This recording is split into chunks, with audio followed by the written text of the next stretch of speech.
যারা সাহস করে এবং কর্মে লিপ্ত থাকে তারাই তো এগিয়ে চলতে পারে, তাদের জীবনটাই সুন্দর হয়, তারাই সফলতার শিখরে পৌঁছে যায়। তাহলে সাহস করতে হবে এবং কর্মে লিপ্ত থাকতে হবে। এটা হলো number one point. Number two, আপনার লক্ষ্য যত বড়ই হোক না কেন, প্রথমে আপনাকে এক পা বাড়াতে হবে, এখনই বাড়াতে হবে, আজকের থেকেই শুরু করতে হবে, এক্ষুনি শুরু করতে হবে।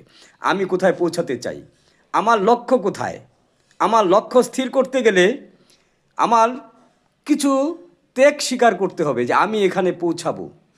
আমি যদি আমার নির্দিষ্ট লক্ষ্যে পৌঁছাতে চাই তাহলে আমাকে অনেক ত্যাগ স্বীকার করতে হবে এবং এক পা করে আমাকে বার করতে হবে, এক পা করে আমাকে এগিয়ে চলতে হবে, ধীরে ধীরে ধীরে ধীরে এগিয়ে চলতে সফলতা আমাদের হাতের মুঠোয় এসে দেখা দিবে। বৃথা অজুহাত নয় বন্ধু, 3 নাম্বার পয়েন্ট, বৃথা অজুহাত নয়।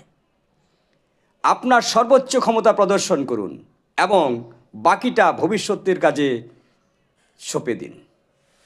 ভবিষ্যতে কী হবে দেখা যাবে, কিন্তু কোনো অজুহাত নয়।